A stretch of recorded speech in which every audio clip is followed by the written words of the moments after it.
शन्नो भवतर्यमा शन्न इन्द्रो बृहस्पति शन्नो विष्णुरुरुक्रमः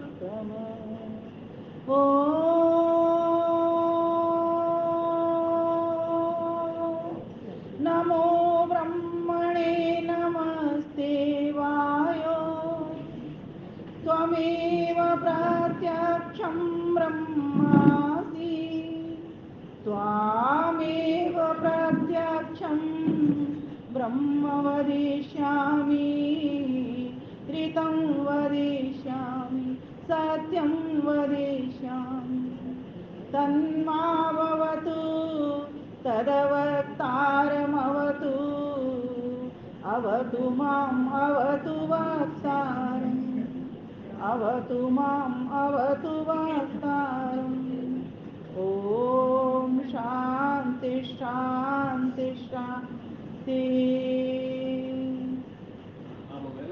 आर्य समाज अमर कॉलोनी का बहुत ही सुंदर साप्ताहिक सत्संग चलता है प्रति सप्ताह। आप लोग सौभाग्यशाली हैं। सभी आयोजक बंधुओं को भ्राता ओम प्रकाश जी और हमारे भाई साहब जितेंद्र डावर जी नहीं आ पाए हैं रोग के कारण, उनको भी, और सभी माताएं और आप सभी माताएं बहनें और हमारे पूज्य पंडित जी जिन्होंने बहुत ही श्रद्धा के साथ आप सभी से यज्ञ करवाया, तो सभी को मैं हार्दिक नमन वंदन अभिनंदन करते हुए, बहुत अधिक फॉर्मेलिटी में ना कर पढ़ते हुए, सभी के मुझे नाम पता है, सभी से मैं परिचित हूँ, सब अपने मन मन में अपना नाम ले लो सभी को मेरा नमस्ते स्वीकार हो। और आइए देखिए, हम नव वर्ष में प्रवेश करने जा रहे हैं ना। कब? 9 तारीख को। और तिथि कौन सी है? प्रथमा, जिसको बोलते हैं प्रतिपदा, चैत्र शुक्ल प्रतिपदा। और देखो आदरणीय सुनीता जी भी आ चुकी हैं, इनको भी नमन करते हैं। तो चैत्र शुक्ल प्रतिपदा में कितने दिन बचे हैं जी? आज क्या चल रहा है? 31 है, सीधा सीधा हिसाब है, 9 दिन है। तो हम सभी तैयार हैं नव वर्ष को मनाने के लिए। और नव वर्ष में, नव वर्ष है क्या, नवरात्रे हैं क्या, साधना है क्या, क्या इसकी उपयोगिता है, क्या इसका महत्व है, आज कुछ और बिंदुओं पर प्रकाश डालने का प्रयास करूंगी। नित्य प्रति आप मेरे ऑडियो सुनते हो तरह तरह के प्रवचनों के माध्यम से। इसी नव वर्ष पर मेरे 2 अभी लग चुके हैं चैनल पे, अब ये 3रा आज जाएगा कुछ और नई बातों के साथ भी। सर्वप्रथम हम जानेंगे नवरात्र किसको कहते हैं। नव वर्ष में प्रवेश करने जा रहे हैं तो हमें ये पता होना चाहिए, जब हम साधना करते हैं 9 दिन तक, तो ये नव है क्या? नव को ही समझ लेते हैं, चलिए पहले रात्र को बाद में समझ लेंगे। नव माने 9 और नव माने नया, 2 अर्थों को समेट रहा है ये। तो क्या आपको ऐसा नहीं लग रहा कि ये नया कैसे हो सकता है? ये तो पुराना ही है। कुछ पहले भी हमने वर्ष पूरा बिताया है, उससे पहले भी वर्ष बिताए हैं, पहले भी वर्ष बिताए हैं, लेकिन आप देखोगे हर बार चैत्र आ जाता है तो नया है कि नहीं? हर बार अंत होता है तो फागुन से होता है और शुरुआत होती है तो चैत्र से हो जाती है, तो ये नया है कि नहीं?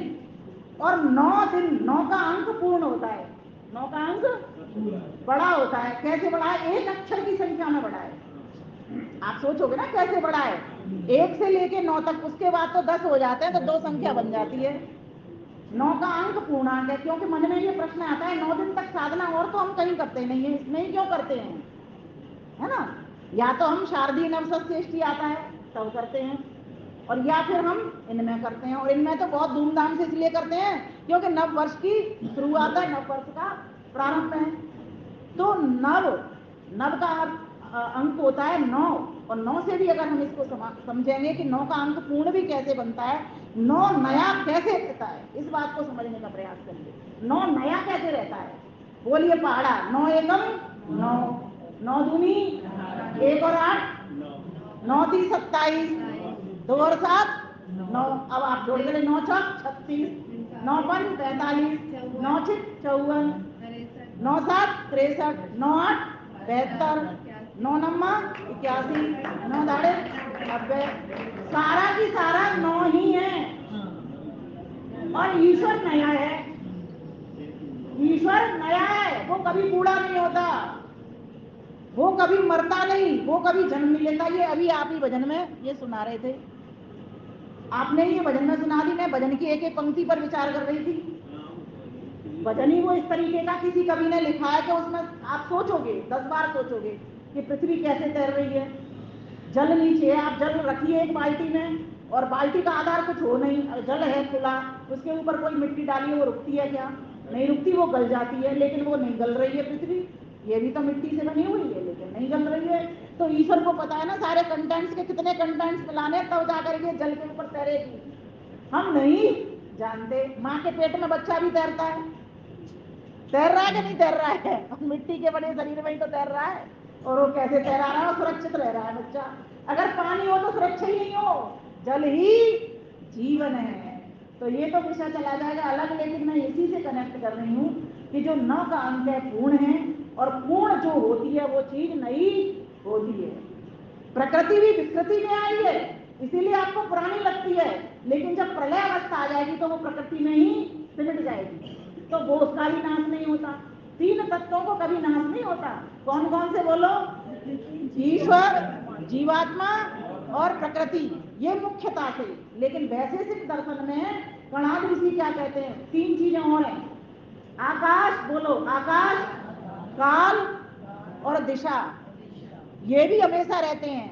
ये वाला आकाश नहीं जो आप परमाणुओं का देख रहे हो, ये वाला आकाश नहीं, वो आकाश जिसमें ईश्वर जीव प्रकृति है, वो वाला आकाश जो एकदम रिक्त है, उसमें कुछ भी नहीं है। यहाँ तो धूल है, अणु है, परमाणु है, ये सब कुछ है। आप जब कहीं से रोशनी आ रही हो तब देखना कैसे छोटे छोटे कण उसमें दिखाई देते हैं। ये रिक्त लग रहा है, लेकिन जैसी रोशनी आती है बहुत सारा सामान इसमें दिखाई दे जाता है। देखो ना कितना दिखाई देता। खिड़की में से कभी कभी आप बेड पे बैठे हो आती है तो कितने सारे धूल के कण दिखाई दे जाते हैं। तो नवरात्रा है ना, और ये आता है नववर्ष में। तो नववर्ष में ही ये 9 दिन की मनाने की इतनी बड़ी जबरदस्त परंपरा ये क्यों है? मानिए इसका बहुत बड़ा एक प्राकृतिक महत्व है, क्योंकि ईश्वर ने जब से सृष्टि बनाई है, ईश्वर ने ही इन मासों का भी नामकरण किया। कौन से मास?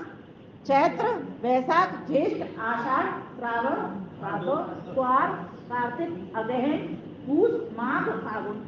अब क्वार को ही आप आश्विन बोल रहे हो, जो क्वार मास है ना, जिसको हम क्वार कहते हैं। हाँ तो नहीं, आश्विन हिंदी शुद्ध हिंदी है, शुद्ध हिंदी बोल रहे हैं आप, इस वक्त पंजाबी नहीं बोल रहे।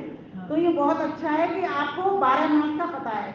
लेकिन अपने बच्चों से पूछना, किसी को भी, कोई भी बच्चा, किसी का भी मुझे बैठा हो बता दो, किसी ने सिखाए हैं अपने बच्चों को?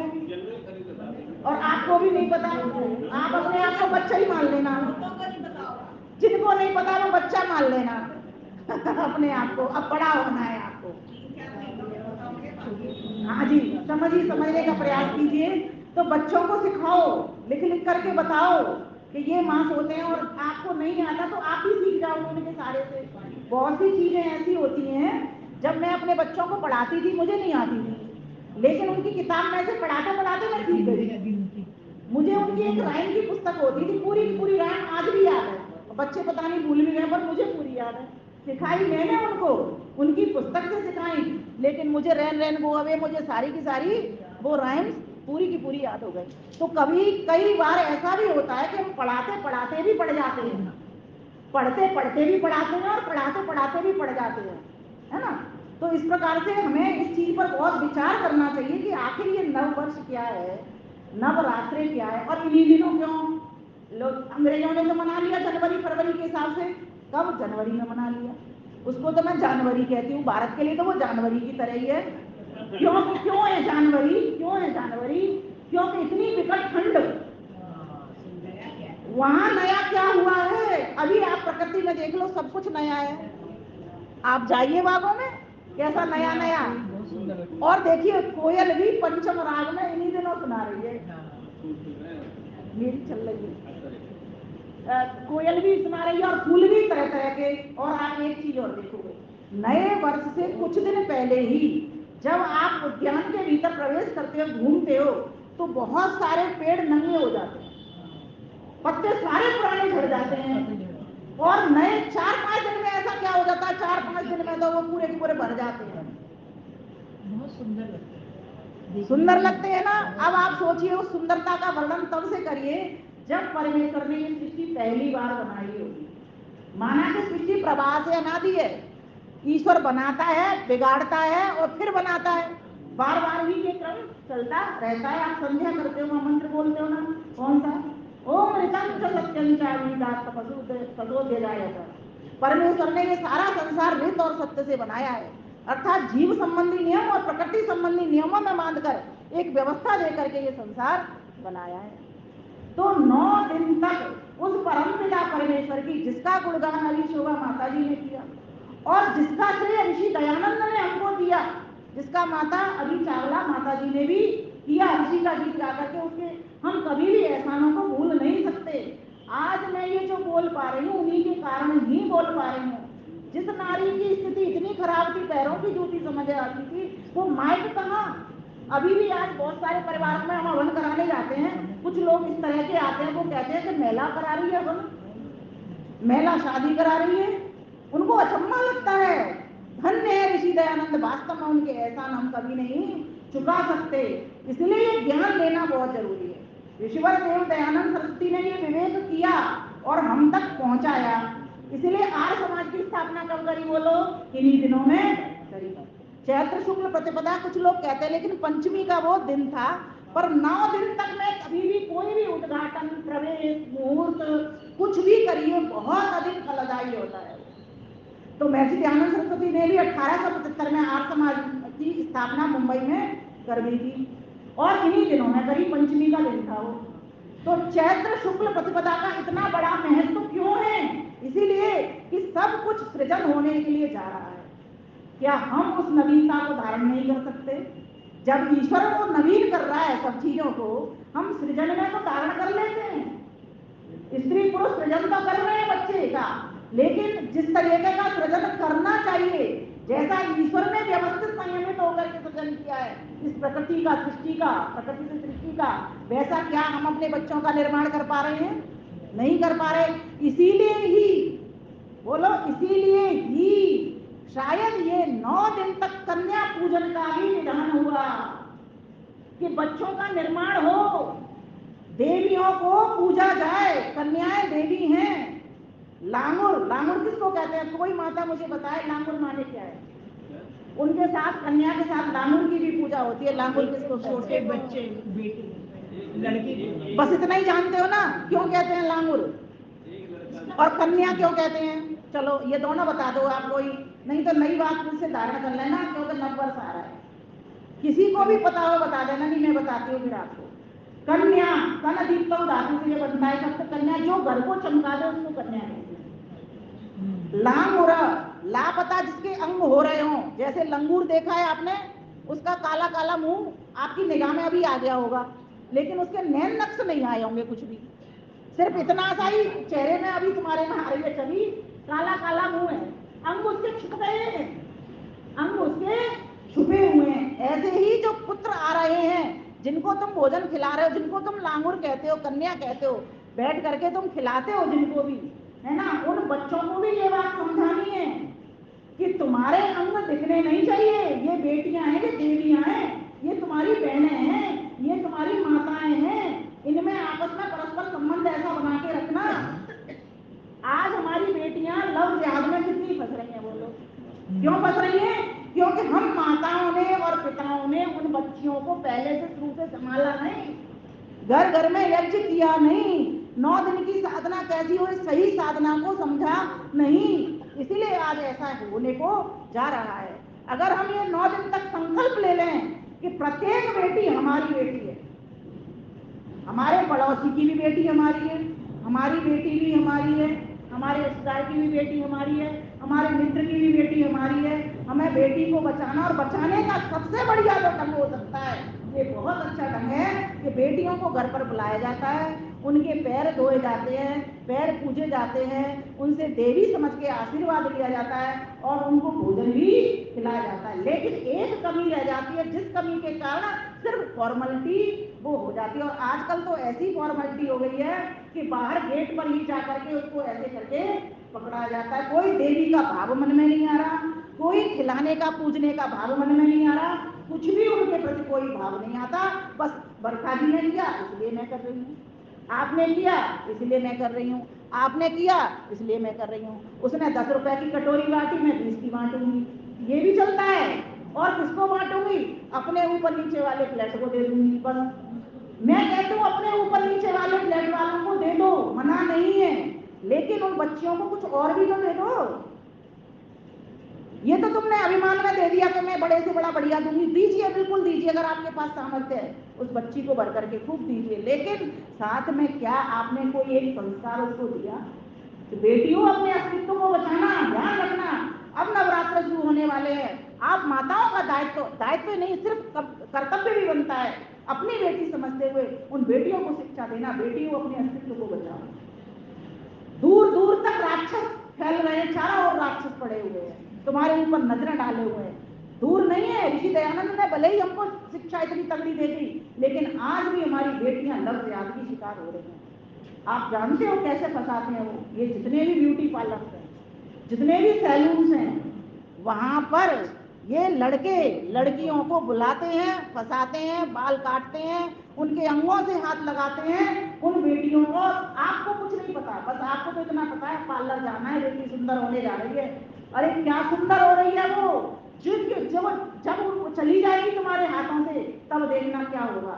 और देखो, लव जिहाद में ये बेटियों को फंसा लेंगे, तुम्हारी संख्या इधर से कम करेंगे, अपने घर को बढ़ा लेंगे, अपने घर बढ़ा लेंगे, 4 बीवी करेंगे, तलाक दे देंगे, उनका कोई अस्तित्व रहेगा नहीं। अब बताओ, बेटी माँ बाप की थी, कैसे नाजों से पाली, पढ़ाया लिखाया बढ़ाया, लेकिन एक संस्कार आपने नहीं दे पाए, इसीलिए आज बेटियां उनके घर पहुंच रही हैं।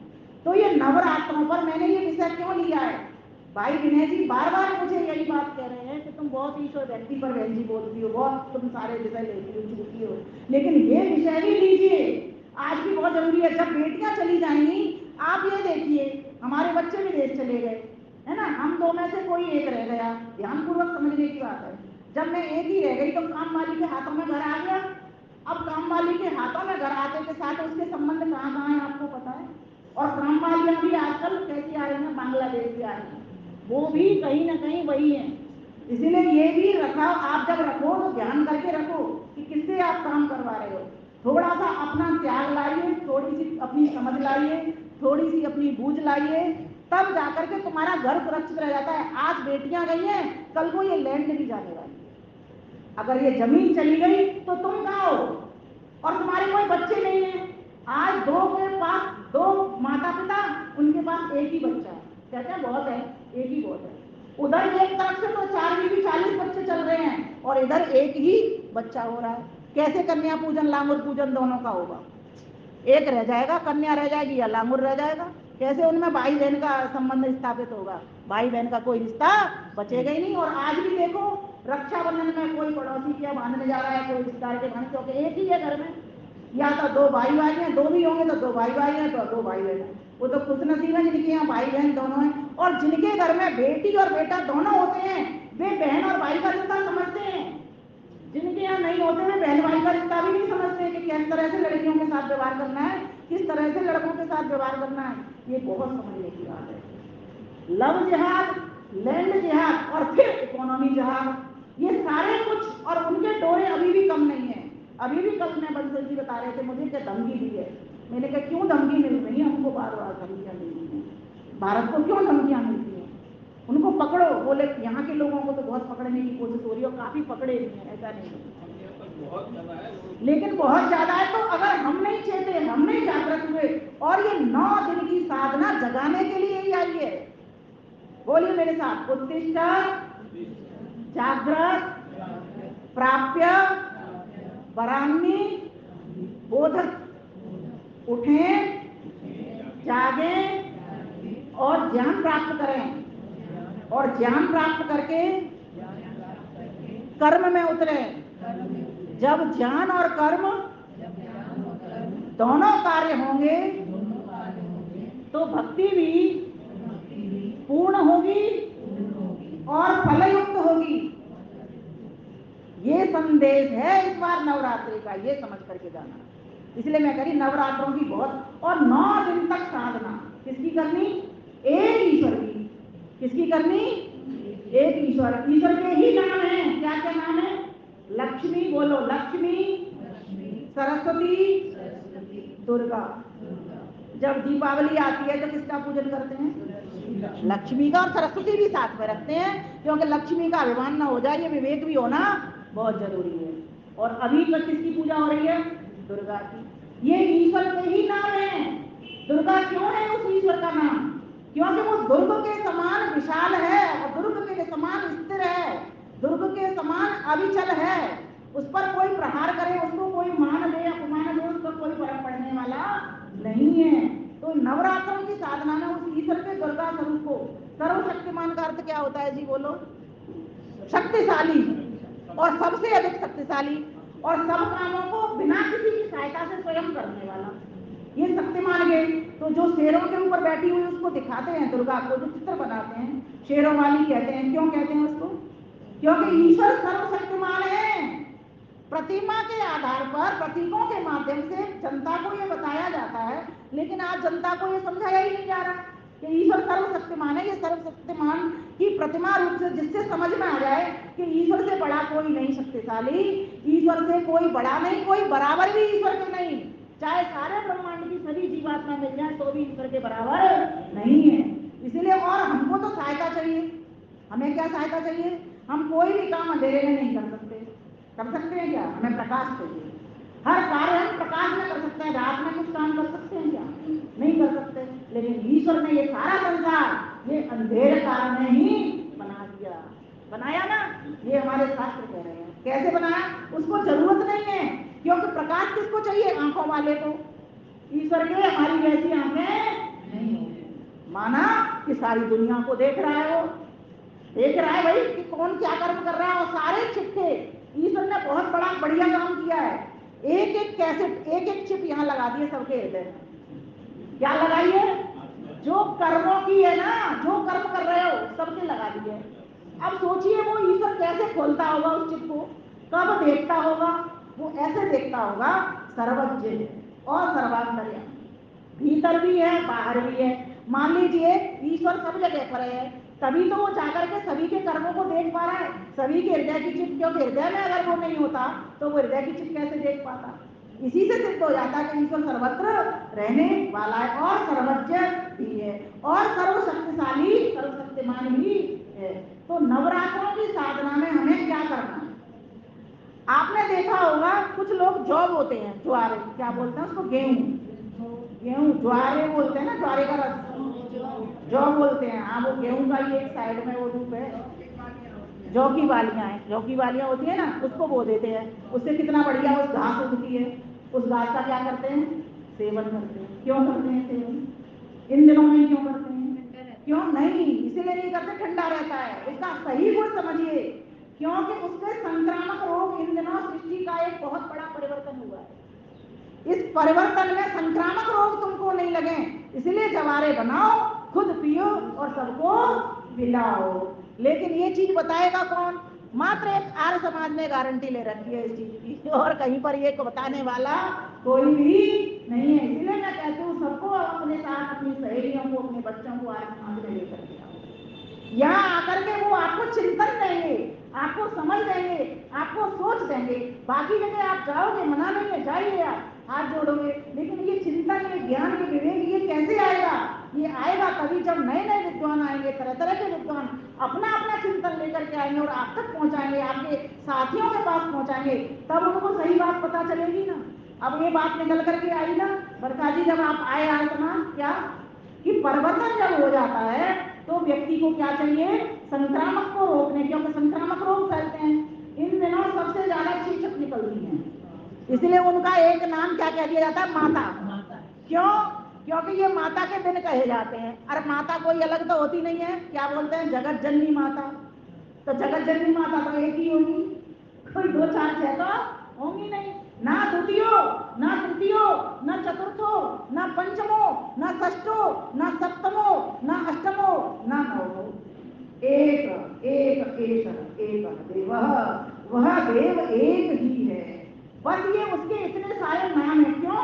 उसके बहुत सारे, उसके पास गुण कर्म स्वभाव है, अनंत है। हमारे पास अनंत गुण कर्म स्वभाव नहीं है, फिर भी हमारे बच्चे को कभी हम चंचल कह देते हैं, कभी छोटू कह देते हैं ना, कभी उसका मुख्य नाम बोल देते हैं। लेकिन ईश्वर का एक नाम, मुख्य नाम क्या है? ओम। और उस ओम में ही 9 नाम छुपे हुए हैं। नहीं, एक मजेदार बात बताऊं आपको, 9 दिन तक साधना करने के लिए उसी ओम में ही 3 अक्षरों के भीतर 9 नामों का अर्थ छुपा हुआ है।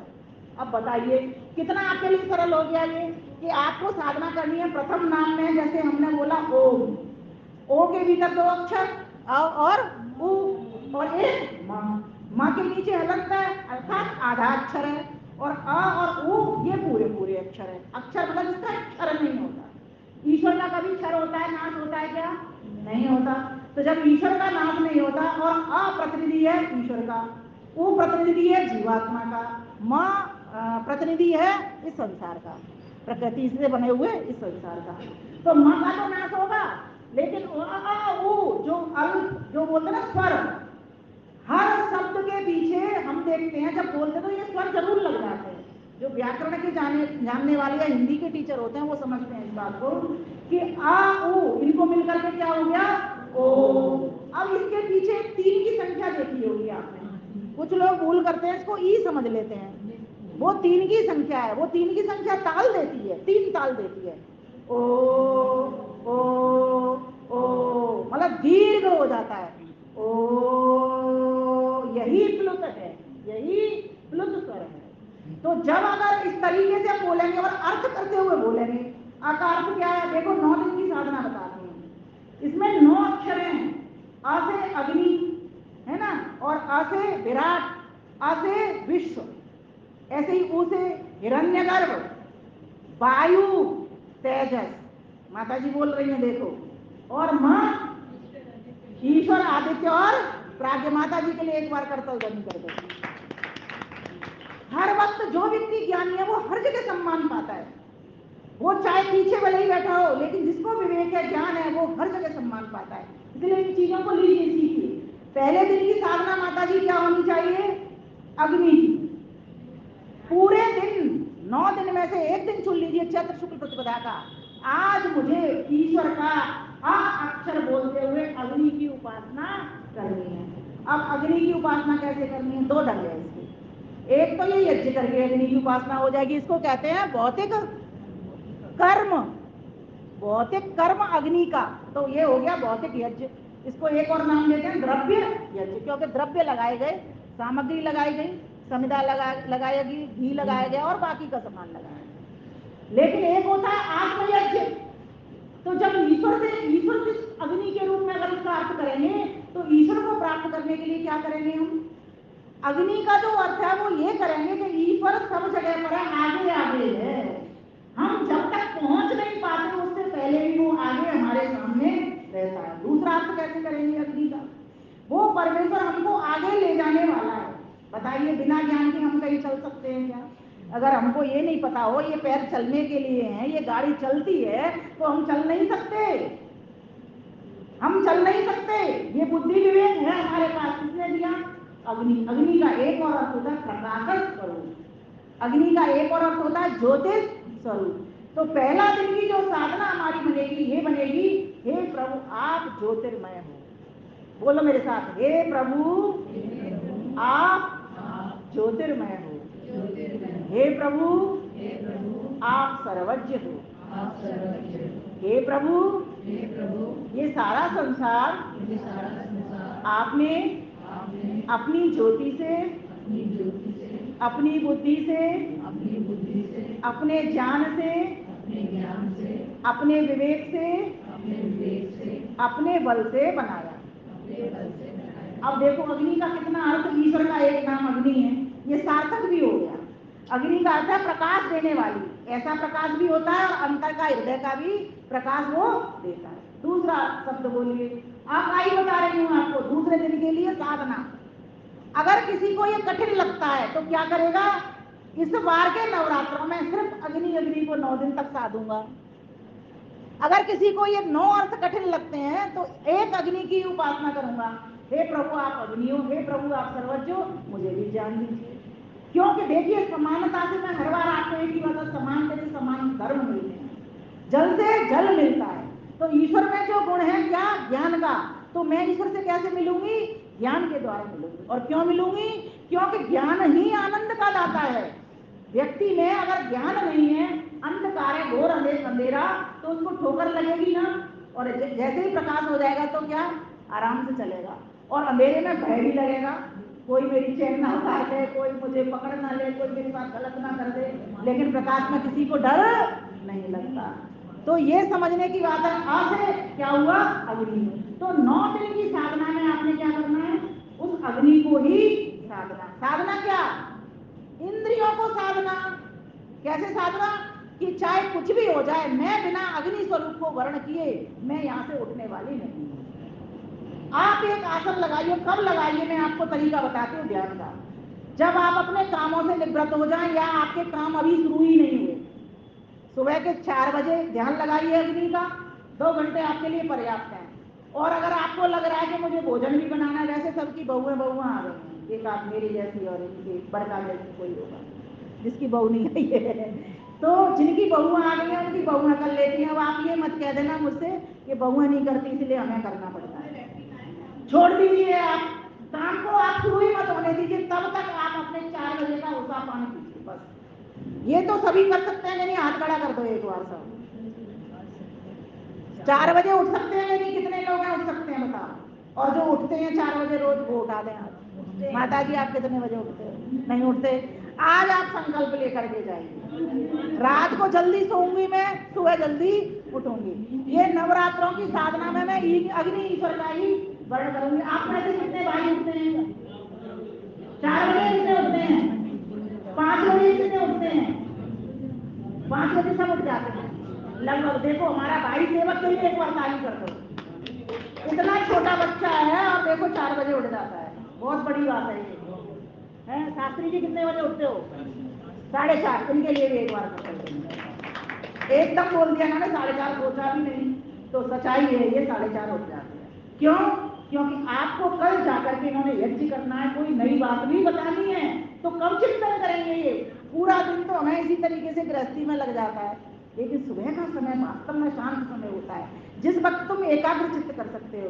तो इस बार आपने नवरात्रों में एक संकल्प लेना है। जब आप गायत्री मंत्र करोगे, संकल्प लीजिए मुझे 1 माला रोज करनी है। अगर आप करते हो तो मुझे 1 माला के 1 मन के पर सिर्फ अग्नि स्वरूप का वर्णन करना है। क्या, 1 माला के 1 मन के पर अग्नि स्वरूप का वो करना है, चिंतन करोगे क्या।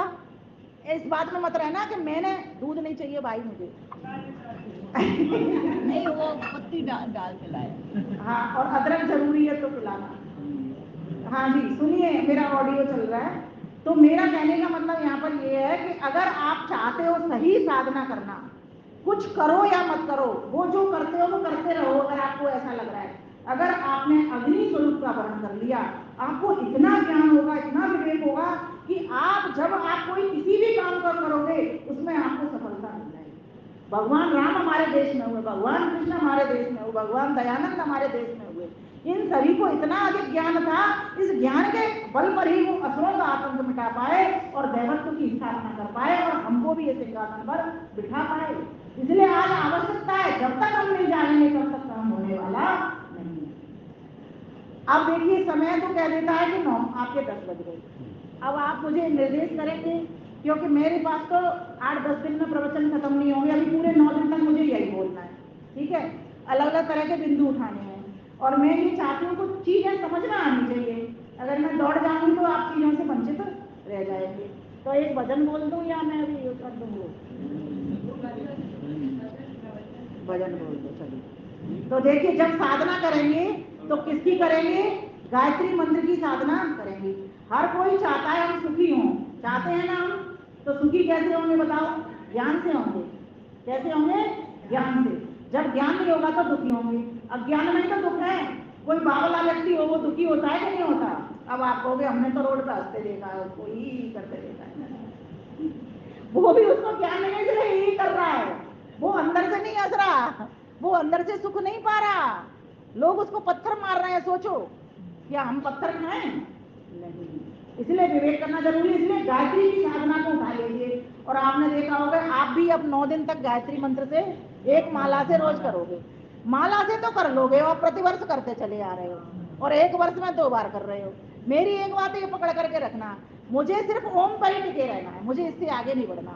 और ओम पर ही नहीं, मुझे आप पर टिकना है, आप पर टिकना है। आप पर टिक जाओ। मुझे अग्नि को वर्ण करना है, मुझे ज्ञान लेना है, मुझे स्वाध्याय करना है, वेद के एक मंत्र का स्वाध्याय करना है, एक मंत्र की एक सुक्ति पर विचार करना है मुझे। मैंने आपके लिए एक पुस्तक बनाई है, अभी देखो, चतुर्वेद शतक। अब इस चतुर्वेद शतकम से पाठ होंगे एक मंत्र का, एक काव्य, एक शब्दार्थ और एक विनय।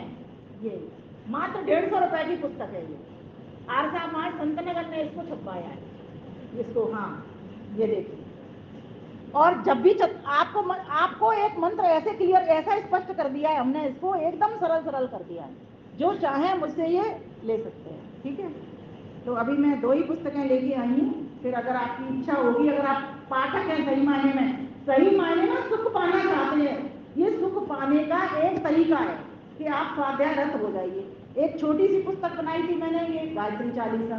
इसमें गायत्री की साधना कब, कैसे, क्यों करें, मात्र 20 रुपए की पुस्तक है, मात्र 20 रुपए की है। और इसमें इतना मैटर है, भजन भी मैं अभी आपके सामने इसी में से बोल रही हूँ। देखिए आप ये मत समझना एडवर्टाइज कर रही हूँ, एडवर्टाइज नहीं करिए, आपके भले के लिए कि आपको किसी भी तरीके से, इसीलिए मैं इसमें पूरे दिन रात लेकर मैं लगी रहती हूँ। अभी दयानंद चालीसा का काम भी मेरा पूरा हो गया है, बस उसमें प्रूफ में लगी हुई हूँ, वो भी मेरी तैयार हो रही है। मैं भी गृहस्थी हूँ, घर का खाना बनाती हूँ, बच्चों का भी ध्यान देती हूँ। पति देव बिल्कुल घर में ध्यान नहीं देते, उनका भी कभी के लिए नहीं बता रही, लेकिन राष्ट्र का काम उनके पास है, काम करती हूँ। उस काम में से ही खड़े खड़े रसोई में से ही चिंतन करती हूँ। और आप भी इस तरह से चिंतन कीजिए, क्योंकि मैं और आप कभी अलग नहीं है, बिल्कुल समान ही हमें। आयु वर्ग में थोड़ा थोड़ा सबका भेद है, रंग रूप में भी थोड़ा थोड़ा भेद है, लेकिन आत्मा रूप से हम सभी समान ही हैं। तो आइए एक भजन लेकर आनंद ले लेते हैं, फिर एंड करेंगे। बाकी वीडियो मैं आपको देती रहूंगी, रोज मेरा एक वीडियो चलेगा, कभी कहीं से बुकिंग कार्यक्रमों की काफी मेरी हो चुकी है पहले से। गायत्री वर की दात्री, बच्चे मन के सच्चे इसकी तर्ज है। गायत्री वर की दात्री, तब एक नाम सावित्री, तब एक नाम सावित्री, जो भी जपे निरंतर प्रतिदिन, सफल वही तन यात्री।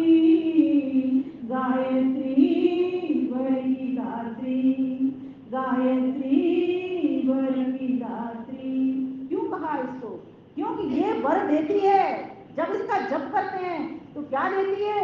ये आयु देती है, प्राण देती है, उत्तम संतान देती है, पशु देती है, विकल्प देती है, ये घर मकान दुकान देती है, ज्ञान विज्ञान धन दौलत, इस लोक का ऐश्वर्य और परलोक का भी ऐश्वर्य, यश देती है, कीर्ति देती है, ये सब कुछ ये गायत्री देती है। इसलिए गायत्री का विधान है 9 दिन तक साधना करें और गायत्री के एक अक्षर का चिंतन करें। जैसे मैंने आज आपको एक अग्नि का चिंतन बताया, और फिर इसके 9 हैं जो करने वाला, जैसे हम लोग हैं, हम एक अग्नि उठाएंगे, फिर दूसरे दिन हम उस पर चले जाएंगे विराट पे, फिर हम विश्व पे चले जाएंगे। लेकिन आप लोगों को मैं कहना चाहती हूँ एक ही अग्नि पर चिंतन करिए। ईश्वर अग्नि कैसे है, कैसे वो अग्नि है, इसको सोचिए एक बार, एकाग्र चित्त करके आप सोच के देखना, बहुत सारे उत्तर आप मेरे सामने लाओगे और मुझे बताओगे। तो कहाँ इतना सारा वर देती है, ऐसी गायत्री जब को हम नहीं जप रहे हैं, इसका हम लाभ नहीं कर रहे, इसका हम लाभ न स्वयं ले रहे हैं और को पहुंचा पड़े। और कैसा क्या क्या करती है ये? तो कहा सुख भरी दुख भरी माँ, बोलिए सुख भरी दुख भरी माँ, शीतल ठंडी तेरी छाँ, शीतल ठंडी तेरी छाँ, रहे दूर सब कष्ट वहे, जपे निरंतर नित्य हमें, रहे दूर सब कष्ट वहे, जपे निरंतर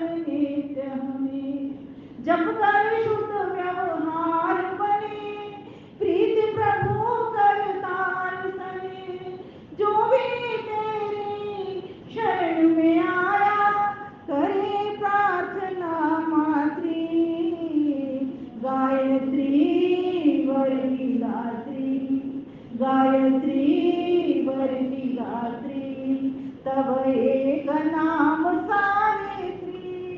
जो भी करे निरंतर निज दिन सफल वही तन यात्री। गायत्री वर की गात्री। और क्या करती है? तन मन चंदन करती माँ, तन मन चंदन करती माँ, जीवन कुंदन करती माँ, जीवन कुंदन करती माँ। वंदन अभिनंदन सिखलाती, प्रीति नमन का पाठ पढ़ाती। वंदन अभिनंदन सिखलाती, प्रीति नमन का पाठ पढ़ाती। निश्चिन प्रातः सायं बल अखिल विश्व ब्रह्मांड सकल। चरवाचर दर्श कर माए पथ प्रशस्त निर्मात्री। गायत्री वर की गात्री तब एक नाम सावित्री। जो भी करे जो भी जपे निरंतर प्रतिदिन सफल वही तन यात्री। गायत्री वर की गात्री वरण वरेण्यम करवाए, वरण वरेण्यम करवाए। विमल वर्ग से महकाए, विमल वर्ग से महकाए। ज्ञान मिले अज्ञान मिटे, काम क्रोध मद मान हटे। ज्ञान मिले अज्ञान मिटे, काम क्रोध मद मान हटे। गान से मिलती शक्ति है, ध्यान से खिलती भक्ति है। जो भी करे भाव उच्चारण, निर्मल मन की दात्री। गायत्री वर की गात्री तब एक नाम सावित्री। जो भी जपे निरंतर प्रतिदिन सफल वही तन यात्री। गायत्री वर की गात्री। आओ नित्य नियम से गान करें, आओ नित्य नियम से गान करें।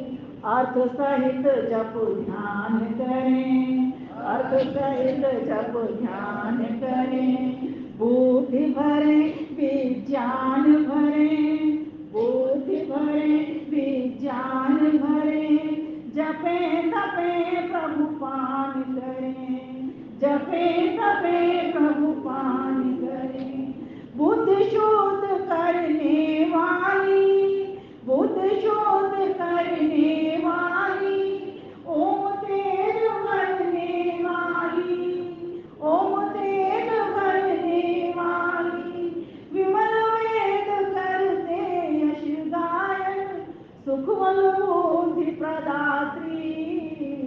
गायत्री वर की गात्री, गायत्री वर की गात्री तब एक नाम सावित्री। जो भी जपे निरंतर प्रतिदिन सफल वही तन यात्री। गायत्री वर की गात्री, गायत्री वर की गात्री, गायत्री वर की गात्री। इस प्रकार से हम सभी गायत्री मंत्र का जप करें 9 दिन तक। उसके एक एक मनके पर, मनके को जल्दी जल्दी मत करिए, घास मत काटिए। आपने उद्यान लगाना है, फूल खिलाइए, महकिए और महकाइए।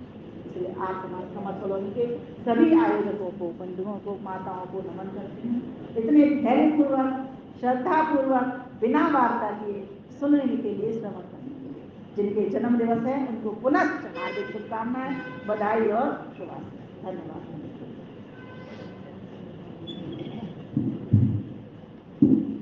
सभी को सादर नमस्ते। मातृशक्ति और